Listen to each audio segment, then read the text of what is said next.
मैं डॉक्टर देवी प्रसाद, सह आचार्य हिंदी, सेठ नंद किशोर पटवारी राजकीय महाविद्यालय नीमका थाना, आप सभी विद्यार्थियों का हमारे YouTube चैनल पर हार्दिक स्वागत करता हूं। पंडित दीनदयाल उपाध्याय शेखावाटी विश्वविद्यालय सीकर के स्नातकोत्तर उत्तरार्ध हिंदी साहित्य के द्वितीय प्रश्न पत्र प्राचीन एवं निर्गुण काव्य में सम्मिलित निर्गुण क्रांतिकारी संत कबीर के पदों पर हम चर्चा कर रहे हैं। और विद्यार्थी, हम जानते हैं कि पिछले कुछ दिनों से हम कवि कबीर पर चर्चा कर रहे हैं, उनकी व्याख्याओं को, उनके पदों को हम समझ रहे हैं। मैं उम्मीद करता हूं आपको ये व्याख्याएं बहुत अच्छे से समझ में आ रही होंगी। आज उनका जो पद है वह पाठ्यक्रम के अनुसार पद संख्या 17 है और यह पद भी बहुत ही महत्वपूर्ण पद है परीक्षा की दृष्टि से और चिंतन की दृष्टि से भी। कबीर को समझने के लिए उनके पदों को, उनकी वाणी को बहुत अच्छे से समझना आवश्यक है। तो हम सबसे पहले इस पद का वाचन करते हैं और तत्पश्चात उस पद की व्याख्या समझते हैं। तो कबीर प्रस्तुत पद में लिखते हैं, जो खुदाए मस्जिद वस्तु है और मुल्क कहे केरा, तीर्थ मूरत राम निवासी, बाहर करे को हेरा, पूरब दिशा हरि का बासा, पश्चिम अलह मुकामा, दिल में खोज दिल ही में खोजो, इन्हें करीमा रामा, जेते औरत मर्द उपानी, सो सब रूप तुम्हारा, कबीर पोंगड़ा अलह राम का, सो गुरु पीर हमारा। विद्यार्थियों, प्रस्तुत पद आचार्य हजारी प्रसाद द्विवेदी द्वारा संपादित कबीर वाणी से उद्धृत है, वहां से लिया गया है और यह हमारे पाठ्यक्रम में सम्मिलित है।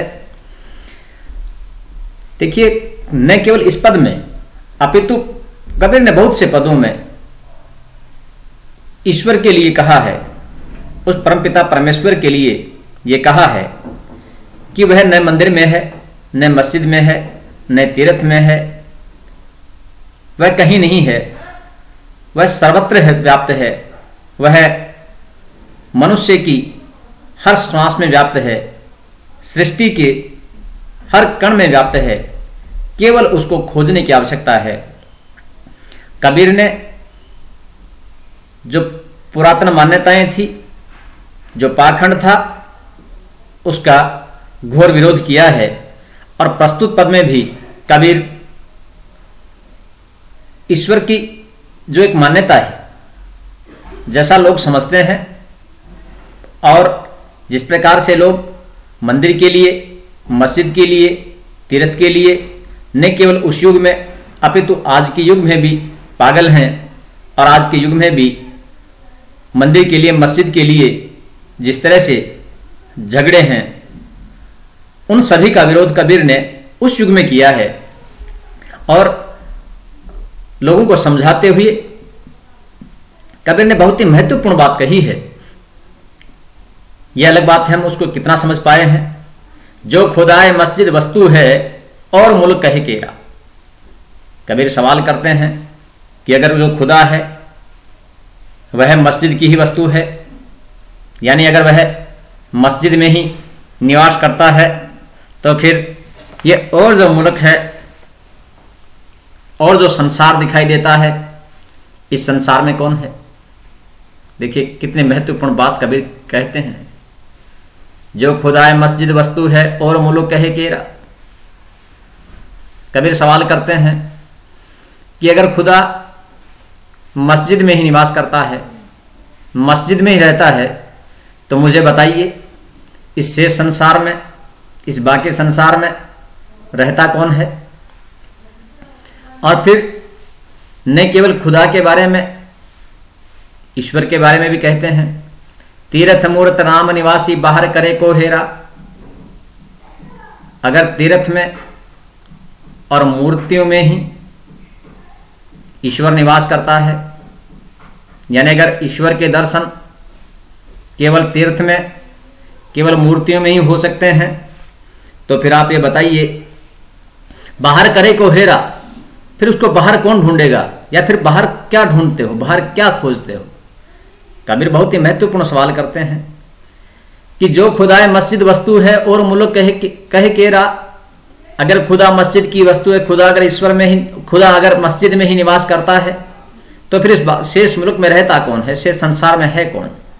और तीर्थ मूर्त राम निवासी बाहर करे को हेरा, तीर्थ मूर्त में ही अगर राम का निवास है तो फिर बाहर किसको खोजते हैं, या उसको बाहर कौन ढूंढेगा। उसको बाहर ढूंढने का कोई प्रयोजन भी नहीं है। परंतु ऐसा है नहीं। कबीर ने न केवल हिंदुओं को अपितु मुस्लिमों को भी समान रूप से उन्होंने डांट फटकार की है। उन्होंने कहा है, पूर्व दिशा हरि का बासा, पश्चिम अलह मुकामा। फिर कहते हैं कि हिंदुओं की एक मान्यता है कि वे मानते हैं कि उनका जो ईश्वर है वो पूर्व दिशा में है, इसलिए अधिकतर जो उपासनाएं होती हैं, जो ध्यान साधना होती है, वह पूर्व दिशा की ओर मुख करके की जाती हैं। तो एक कबीर कहते हैं, और इसी प्रकार से जो मुसलमान हैं वो पश्चिम की ओर मुंह करके उपासना करते हैं, नमाज पढ़ते हैं। तो कबीर कहते हैं कि पूर्व दिशा में हरि का निवास है और पश्चिम में अल्लाह का निवास है। कितने भोले हो तुम, किस ईश्वर का निवास तो सृष्टि के प्रत्येक कण कण में है, और आप उसको पूर्व और पश्चिम में बांट कर रखते हैं।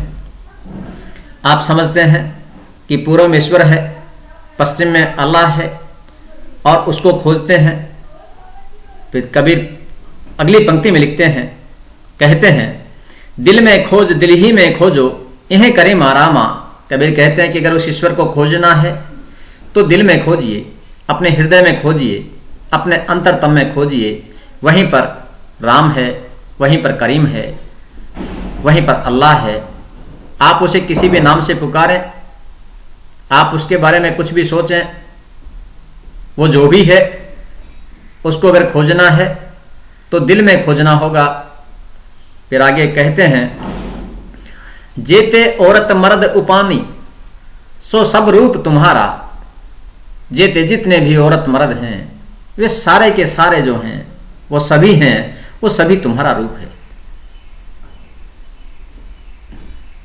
ऐसी मान्यता भी है, अहम ब्रह्मास्मि, यानी जो व्यक्ति है वह उसी का रूप है, उसी ईश्वर का जो तत्व है वह उसमें समाविष्ट है, उसमें समाया हुआ है।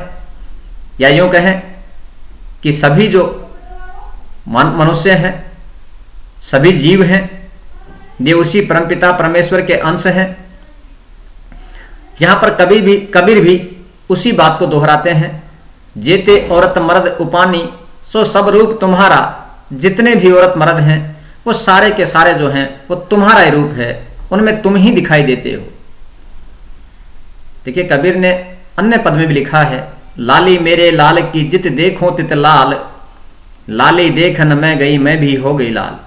यानी उस परमपिता परमेश्वर का जो लालित्य है, उसका जो अंश है, वह मुझे चारों ओर दिखाई देता है। सृष्टि के कण कण में वही व्याप्त है और वही मुझे दिखाई देता है। प्रस्तुत पद में भी कबीर इसी बात को दोहराते हैं। देखिए, कबीर ने जब अपने समय में जो भेद देखा, जिस भेद को उन्होंने महसूस किया, उसका उन्होंने घोर विरोध किया।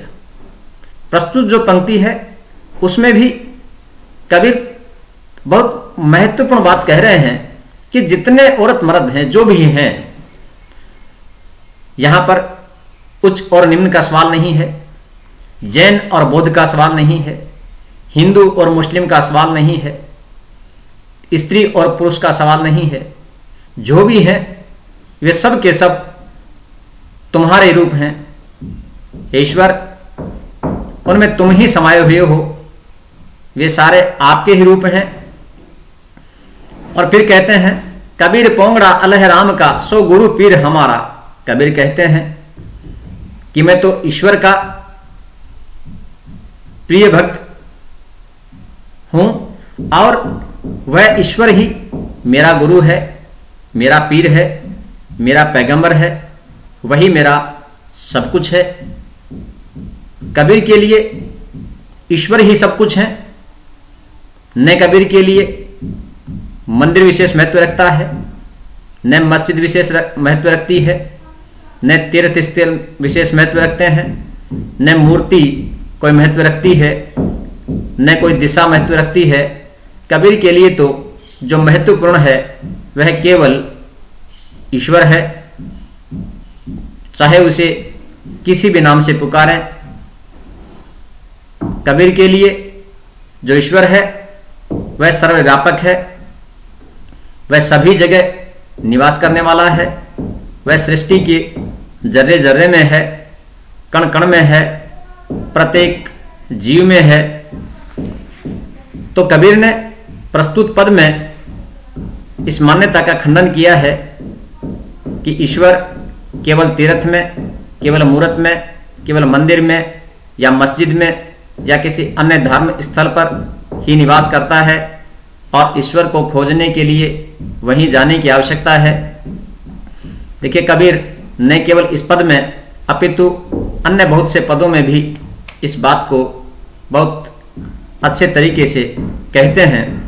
उनका हमारे पाठ्यक्रम में सम्मिलित पहला पद भी इसी तरह का है, जहां वे कहते हैं, मोह को कहाँ ढूंढे बंदे, मैं तो तेरे पास में, ना मैं देवल ना मैं मस्जिद, ना काबे कैलाश में, ना तो कोने क्रियाक्रम में, नहीं योग वैराग में, खोजी हो तो तुरंत मिली हो पल भर की तलाश में, कहे कबीर सुनो भाई साधो सब श्वासों की श्वास में। तो कबीर वहां भी ईश्वर को सब श्वासों के श्वास में बतलाते हैं।